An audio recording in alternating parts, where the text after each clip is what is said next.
Warning, due to the nature of this series, this video will contain spoilers. You have been warned. War never changes. Fallout 3 has got to be one of the most influential video games that I've ever played. With its serious tone, campy writing, massive open world for the time, and fascinating gameplay, I had an absolute blast. This was the first Fallout game that I'd played, and in all honesty I knew little about this series aside from its name, and really only picked it up out of curiosity. But after playing through this sobering, epic, and just downright fun game, well, it's on this series, ain't it? So with the world on fire and a flame in your heart, let's look over Fallout 3 and discover just why it's one of the best games I've ever played. And maybe I'll say maybe. Those who first played this game probably had similar thoughts to me. Wow, this is just like Oblivion. With guns. Now, that isn't entirely fair, but after playing the first two Fallout games, that may seem to be the case. With those two games being top-down turn-based RPGs, Fallout 3 was a major departure from the original formula. But honestly, I'm perfectly fine with this. The new usage of the Vault-Tec-assisted targeting system greatly changes up the gameplay, but still keeps the feeling of chance from the original turn-based system. Plus, due to the lack of a turn-based system, the enemies can become much more of a threat due to their sheer numbers and aggression. And how does one deal with said aggression? Weapons. Loads and loads of weapons. Ranging from the familiar laser and plasma rifles, to a literal railway rifle, and of course, the dart gun, which makes Deathclaws an absolute joke. Even on top of all of these weapons, the new skills and perks allow you to hack, intimidate, and explode your way across the wasteland. With all of these options, there's not only a ton of replay value, but this also truly creates the feeling of having carved your own destiny. Whether or not that may be the case. From the Mirelurks in the Anchorage Memorial, to the Deathclaws of Old Olney, you'll be sure to find challenge, wonder, and adventure. Civilization? I'll stay right here. And I'm so in love. There's nothing in life but you. So for the first time in this series, I'll be taking a look at both the original and licensed soundtrack of this game. Let's begin with the original. First things first, Einan Zur is an incredible composer. With that out of the way, the music in this game is wonderfully powerful. This is absolutely one of those games where I love listening to the main theme in its entirety before playing. With its epic composure and majestic orchestration, it perfectly sets the stage for this adventure. But even aside from the opening theme, the music that you'll hear while exploring and especially in combat greatly strengthens the atmosphere of this hauntingly beautiful wasteland. Now let's talk about the licensed soundtrack. I absolutely love these songs. When I first played Fallout 3, I wasn't familiar with the soundtrack from these games. As such, I was a bit taken aback when I heard the ink spots in the opening cutscene. Almost every song in this game is about happy times, the good old days, or just in general sets a happy mood. While delightfully ironic, these are some genuinely wonderful songs, which have stuck with me ever since I first played this game. Which you may have guessed from the transitions. From the ink spots to Billie Holiday, from Bob Crosby to Danny Kaye, this music will ensure that someday, it may be tomorrow, you will suddenly hear chimes, and you'll have your happy, happy times. Happiness to everyone, so let's go sunning. So, as with many of the games in this series, I have to grade the graphics on a curve. In 2008, this game was gorgeous. I kid you not, I was mind blown when I first left Vault 101, looked out into the distance, saw the Washington Monument, and discovered that it wasn't a piece of the background. I could legitimately travel in the distance and explore there. But it was more than that. Seeing the gills on the Mirelurks, watching enemies explode with the Bloody Mess perk, and even the bells and whistles on the weapons, makes for a greatly immersive experience. Now, truth be told, these graphics are nothing spectacular almost 10 years later, but that does nothing to stop me from enjoying this game. Even the character models are very distinct with hundreds of unique NPCs. In fact, your father will even look similar to your character. The power armor, regular armor, and just general clothing all have been given special care. Even the food items you'll find lying around have colorful and unique designs, such as Nuka-Cola and the double caffeine, double calorie, double sugar, double carbohydrate, and double taste Nuka-Cola Quantum. In the Capital Wasteland, you'll come across a settlement that surrounds an unexploded nuke, a posh tower largely untouched by the radiation, and even a lush oasis. And yes, the environments are quite brown and destroyed, but hey, it is a wasteland. Life's worth living when nature's given. Happiness to everyone, so let's go sunnin'. Way back, way back, way back home. It was here you were born. It is here you will die. Because in Vault 101, no one ever enters, and no one ever leaves. This patently untrue statement sets the stage for this epic adventure. As a child, you grew up in Vault 101. You were like most kids. You made friends, you took the goat, your dad escaped the vault so his friend was murdered and the overseer tried to have you killed as well, you know, the usual. So with this breach of protocol and you sent into exile, you set out to find your father in the Capital Wasteland. Now, if you have the willpower to follow the storyline, you'll discover an epic and heartwarming tale of providing clean water for the masses, fighting a fascist regime, making friends, and learning the true meaning of sacrifice.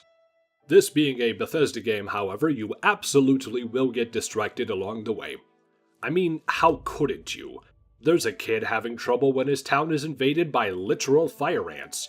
A Sarah Palin-sounding shopkeep needs help putting together a wasteland survival guide. Heck, there's even a town having trouble with their cattle being killed off by vampires. Yep, that's a thing.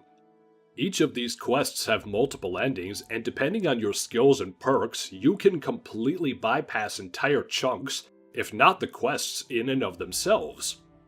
But getting back to the main plot, this story is absolutely wonderful. Revelation 21:6.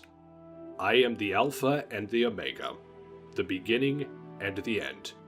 I will give unto him that is athirst of the fountain of the water of life freely.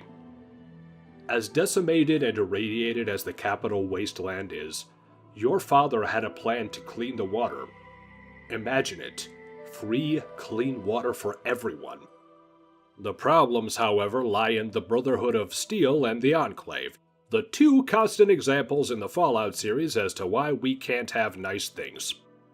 You may either side with the Brotherhood, cleaning the water and sticking it to what's left of the US government, or you could add a nice little virus into the water supply, effectively killing off all super mutants, ghouls, and generally anyone else irradiated. But the pinnacle of storytelling truly comes from the mission Trouble on the Homefront. You travel back to Vault 101 in a desperate attempt to broker peace between the citizens who wish to leave and those who wish to stay. After intense negotiations, you may be able to find a happy medium with no one having to die. Only for you to be told by your friend the final line from Fallout 1 verbatim. I'm sorry. You're a hero, and you have to leave. Despite your heroic deeds, you truly can't go home again. You will live the rest of your life as the lone wanderer. Don't know why I left the homestead. I really must confess. I'm a weary exile, singing my song of loneliness. These moments all create a wonderful narrative, which is why I will play through this game time and time again. Into each life some rain must fall, but too much is falling in mine. I absolutely love this game, but I wouldn't have this segment in the video if I didn't acknowledge its flaws, so let's do this thing. Number 1. This game is extremely buggy. Now, if you're at all familiar with games by Bethesda, this goes without saying. But wow, this game was buggy when it came out. I am talking falling through the map, enemies not acknowledging you, corrupted saves. Oh, and how could I forget about the Ring of Death when the Pit DLC first launched? Oh, you're not familiar? Well, before traveling to the Pit, many people's game would crash if they came within 100 feet of the fast travel area from any direction. It took 3 weeks to fix this. Thankfully, they gave me a season pass as an apology, which hasn't transferred to my Xbox One, but whatever. The majority of bugs have been fixed, and you shouldn't have too much trouble playing the game these days, but man, it was rough. Number 2. This game is nothing like the original Fallout. So, for the people who played the original Fallout games, seeing a first/third-person shooter as the third entry was probably pretty strange. On top of that, the plot doesn't really connect to the first 2 titles all that much. Sure, there's the familiar weapons and enemies, and of course the 2 warring factions. However, there really aren't too many references to Fallout 1 or 2. In fact, Fallout New Vegas is far more of a sequel to Fallout 2 than Fallout 3 ever was. However, this really didn't bother me. Mostly because I played Fallout 3 before I played 1 and 2. I never had the opportunity to play the first 2 games before I had Steam, and even once I did, it was around 2010. In other words, I was playing games from 1997 and 1998. And I'll be honest, I didn't really enjoy playing them. For starters, I don't like turn-based combat. But really the problem is, I have a lot of trouble playing older PC games. It's just that so many advancements have been made, so going back is always a struggle for me. Now don't get me wrong, these games have incredible writing, hilarious voice acting, and magnificent stories. But it's purely the gameplay that bothers me.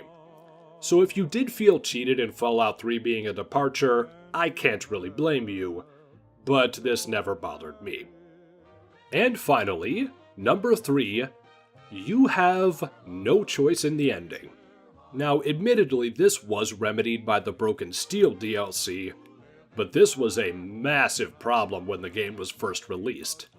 In an open-world game where you have multiple choices as to how you progress, you are really railroaded in the end.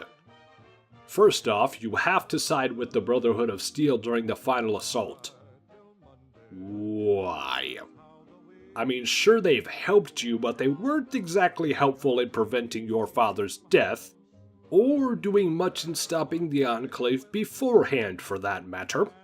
On the other hand, the only way you can really side with the Enclave is to add the modified FEV virus into the water supply. Which doesn't matter at all in the original ending because you die. Which becomes exponentially stupid when you realize that you can't even send in your companions into the highly irradiated Rotunda, including the ghoul and the super mutant. So once again, this is remedied by the DLCs, and if you do pick this game up, I highly recommend the Game of the Year edition, so you can play these marvelous DLCs. But man, this was stupid. I don't want to set the world on fire. I just want to start flame in your heart. I don't want to set the world on fire, honey. I love you too much. I just want to start a great big flame down in your heart. Fallout 3 is a game that has gifted me with hundreds of hours of entertainment and showcased the potential of video games in general. With its wacky satirical writing, massive open world, and touching storyline, it's no surprise that this is one of my favorite video games of all time. As you step out into the sunlight and explore the Capital Wasteland, you'll find horrifying creatures, terrifying robots, and desolate locations. But despite the isolation, you'll still find spots of hope. A flame that can never be extinguished, even among the ruins of a nuclear war. And war never changes. That is why Fallout 3 is one of the best games I've ever played.